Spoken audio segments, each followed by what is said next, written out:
avec Caleb Maupin, journaliste politique pour RT America. C'est notre rubrique vue de l'extérieur. Bonsoir Caleb Maupin, merci d'être avec nous en direct sur RT France, un réseau social, en l'occurrence Twitter, qui défie le président américain. Il faut quand même une certaine audace, n'est-ce pas ? En effet, Twitter étiquette les déclarations du président sur Twitter, disant qu'elles ne sont pas fondées et remettant en question ce qu'il affirme. Bien sûr, Donald Trump et la Maison-Blanche ne l'ont pas pris calmement. Donald Trump et beaucoup de conservateurs aux États-Unis disent qu'il y a une répression aux États-Unis depuis les élections 2016. Il y avait eu beaucoup d'efforts afin de contrôler les informations qui allaient à l'encontre du récit du discours libéral dans les pays occidentaux capitalistes. Et que ces efforts avaient mené à un biais politique contre les conservateurs aux États-Unis. Alors, les menaces de Donald Trump, aujourd'hui d'ailleurs même, un décret qui vise les réseaux sociaux, il aimerait en clair faire fermer Twitter. Est-ce que vraiment ça paraît réaliste que Donald Trump puisse aller jusqu'au bout ?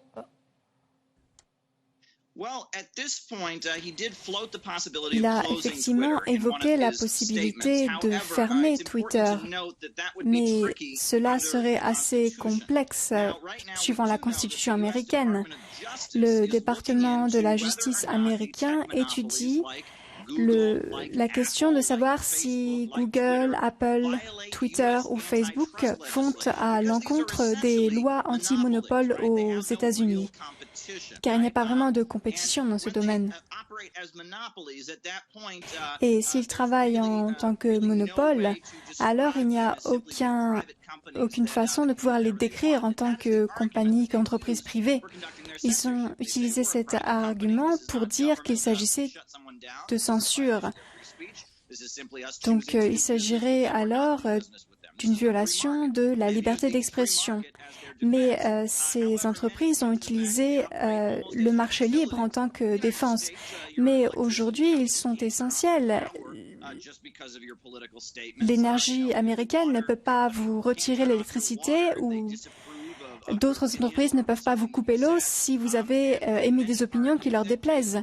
Et beaucoup de personnes considèrent que c'est la même chose avec Twitter et Facebook, car il s'agit de monopoles qu'on ne peut pas éviter.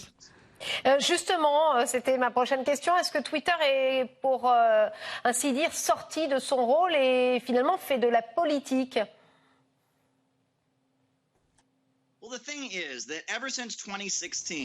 Depuis 2016, il y a un barrage dans les réseaux sociaux.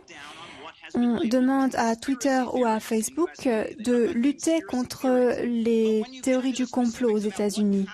Mais lorsqu'on entre dans les détails, la situation devient très complexe. Si quelqu'un propose une opinion alternative, par exemple concernant la Crimée, on considère qu'il s'agit d'une théorie du complot, même si la personne n'évoque que des faits prouvés.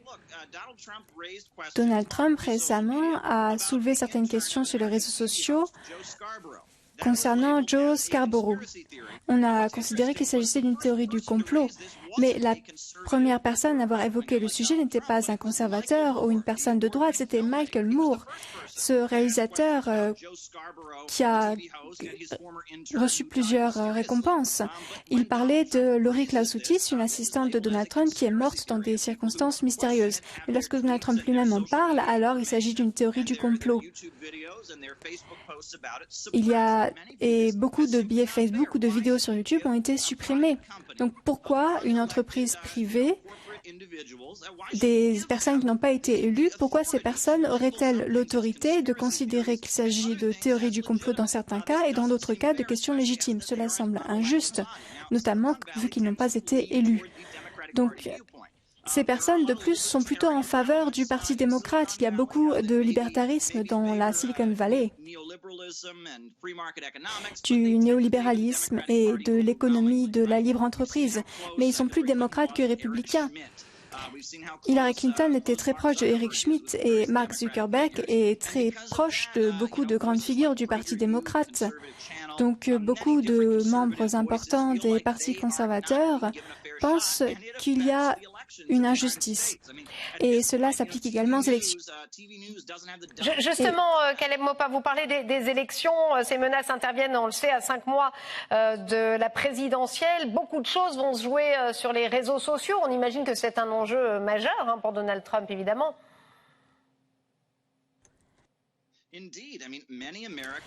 Tout à fait. Beaucoup d'Américains prennent leurs décisions en fonction de ce qu'ils voient, par exemple, sur Facebook ou Twitter, ou sur Internet en général.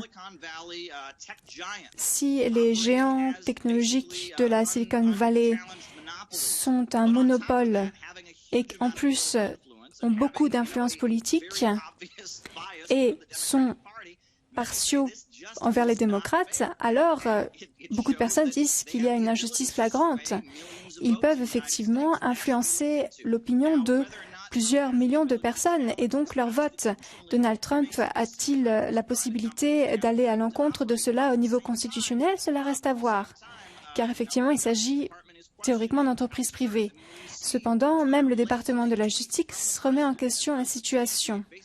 Et Twitter a accusé le président des États-Unis de propager des théories du complot et encourage les gens à ne pas le croire. Et pour beaucoup de personnes, c'est un comportement complètement inapproprié. Merci Caleb Maupin, journaliste politique pour RT America, d'avoir été avec nous ce soir en direct des États-Unis.